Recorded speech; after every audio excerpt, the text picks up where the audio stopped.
CBN, Café com Política. Bruno Silva chegando para o cafezinho dessa terça-feira, tem bastante assunto. Bom dia, Bruno.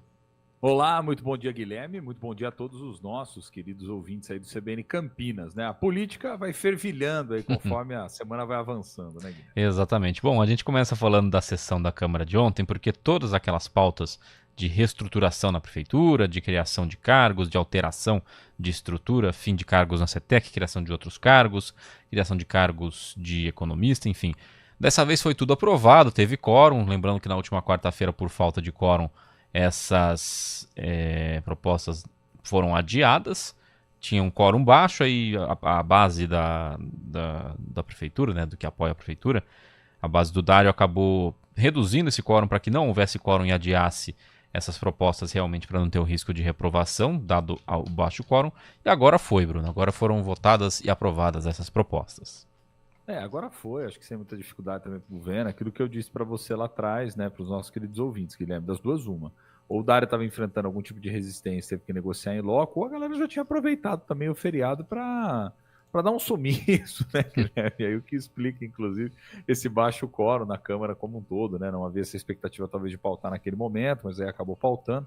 E aí retirou e esperou o melhor momento para fazer a votação. Então, acho que sem muitas novidades quanto a isso. O que chamava a atenção bastante nossa ontem aqui, e que a gente comentou com o nosso querido ouvinte, foi o fato de nós termos aí várias, né, pautas, né, de votação. Nós estávamos falando de praticamente 20 projetos diferentes que acabaram sendo votados ali. Os mais importantes do dia, né, aqueles que tinham maior interesse por parte do Poder Executivo, era justamente a respeito da reestruturação, que agora aprovado, o Poder Executivo pode conduzir aí as mudanças que tanto desejava, tanto em relação a alguns cargos de comissão, quanto a possibilidade de abertura de concurso público para algumas carreiras que entende ser necessárias aí à administração. Também não via muitas razões pelas quais, comentei isso aqui ontem, né, a oposição poderia vir a barrar o projeto, a não ser de um ponto de vista eventual de custo ou algo nesse sentido, que acabou por não acontecer, né, Guilherme? O que nós tivemos aí foi a aprovação dos projetos.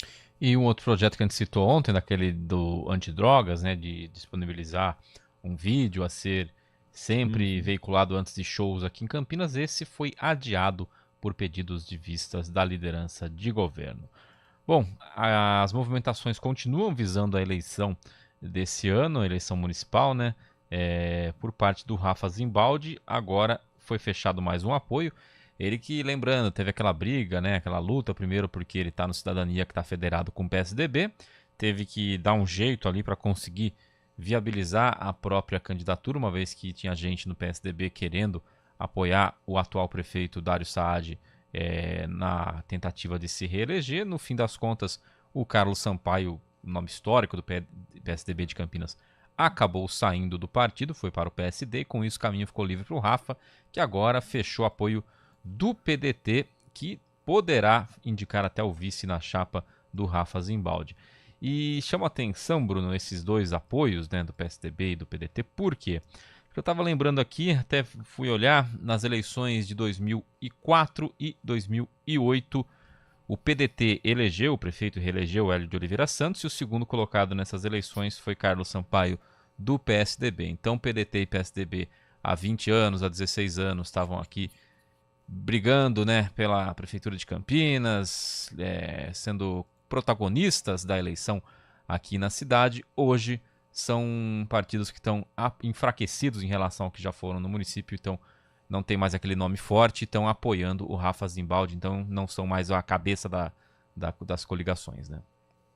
Exatamente, né? O Casimiro Reis, que é o presidente aí do PDT Campinas, estava já se colocando na condição, junto a outros aí políticos da cidade como um todo, como pré-candidato, e agora, selando essa aliança, vai tentar de alguma forma costurar o cargo ali, né? A disputa do cargo de vice-prefeito ao lado de Rafa Zimbaldi, né? O argumento do partido oficial como um todo, viu, Guilherme, queridos ouvintes, é de que o Rafael Zimbaldi representa hoje a melhor opção da oposição, na leitura do PDT, obviamente, campineiro, né, para fazer frente ao governo de Dário Saad, que vai disputar, obviamente, o processo de reeleição como um todo. Vale destacar ainda que o próprio PDT lá atrás havia tentado lançar o nome do Dr. Hélio, mesmo com ele impedido aí do ponto de vista jurídico, né, como candidato a prefeito, e agora talvez retorne de alguma forma a esse cenário de disputa majoritária, apoiando a candidatura de Rafael Zimbaldi, não necessariamente estando ali com um candidato próprio, né? Acho que é interessante esse ponto que você chamou a atenção da movimentação dos partidos e o quanto localmente, né? Eu já venho insistindo aqui nessa fala várias e várias vezes com os nossos queridos ouvintes,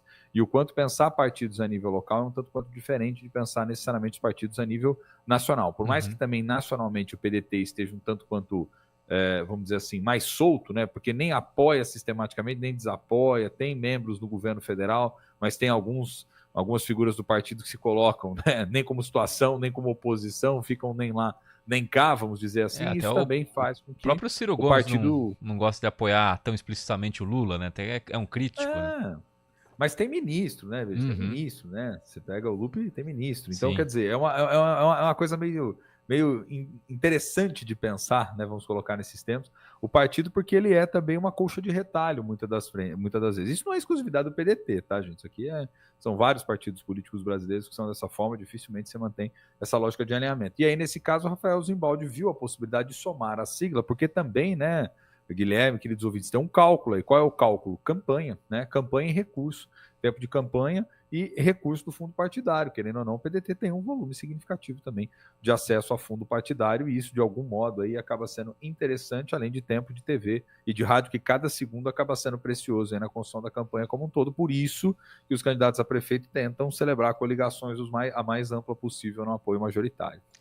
Bom, agora a gente vai falar um pouco do que está acontecendo em Brasília. Vamos ouvir a matéria da Milena Teixeira, porque sob risco de cassação de Sérgio Moro, os partidos estão ali se preparando para possíveis candidaturas para o Senado, de olho nessa vaga que pode se abrir.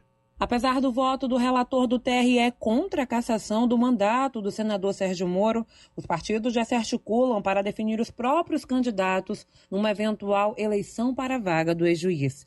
Lideranças partidárias que já davam a cassação como certa afirmaram à CBN que vão manter os nomes indicados, mas aguardar o resultado final do julgamento. Interlocutores do PT do Paraná afirmam que a atual presidente da sigla, Gleisi Hoffmann, está cotada para concorrer à vaga, mas o nome dela não é consenso dentro do próprio PT, e o deputado federal Zeca Dirceu também se coloca como um candidato para substituir Sérgio Moro.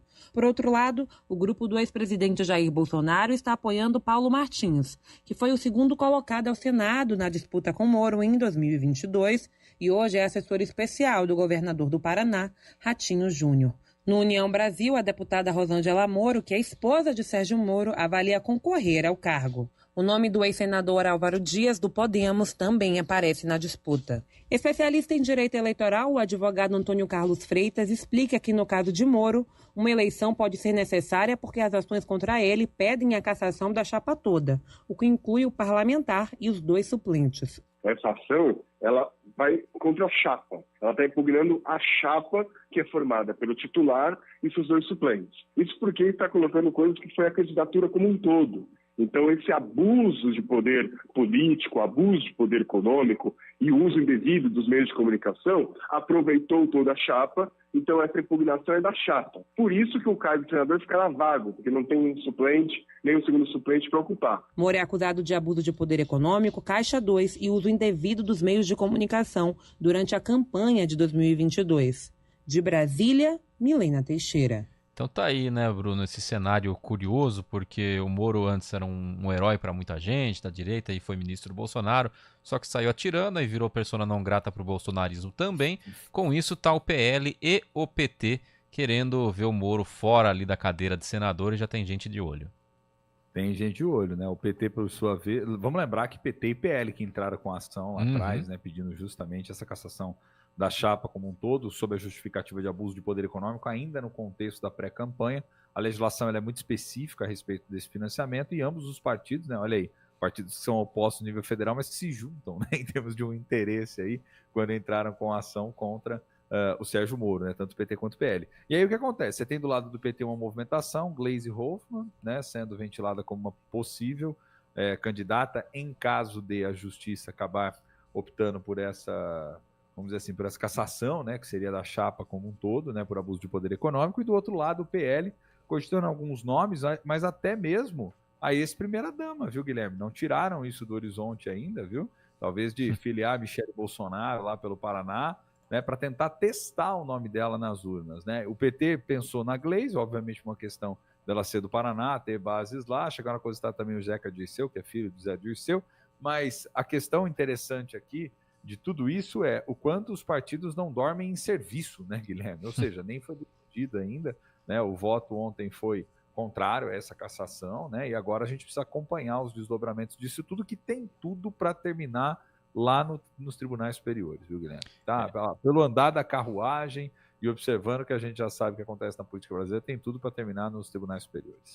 Vamos ver no que vai dar mais essa lá em Brasília.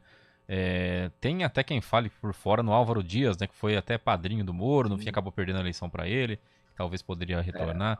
Abriria-se a disputa novamente, né? Seria uma disputa fora de época, e precisa ver quais são as lideranças que são mais testadas. Os dois principais partidos apostam nisso hoje no Brasil, né? O PT talvez ali na Glaze e o PL talvez na ex-primeira-dama Michele Bolsonaro, para tentar testar o nome dela, porque há muitas figuras políticas que entendem que, de algum modo, ela teria um capital eleitoral e uma capacidade de vencer eleições, e esse seria um primeiro experimento, vamos dizer assim. Tá certo, Bruno. Amanhã a gente toma outro cafezinho comentando a política aqui de Campinas, da região e também lá em Brasília. Valeu, Bruno. Até amanhã. Combinado, querido. Um grande abraço para você, um abraço para o nosso querido ouvinte. Até.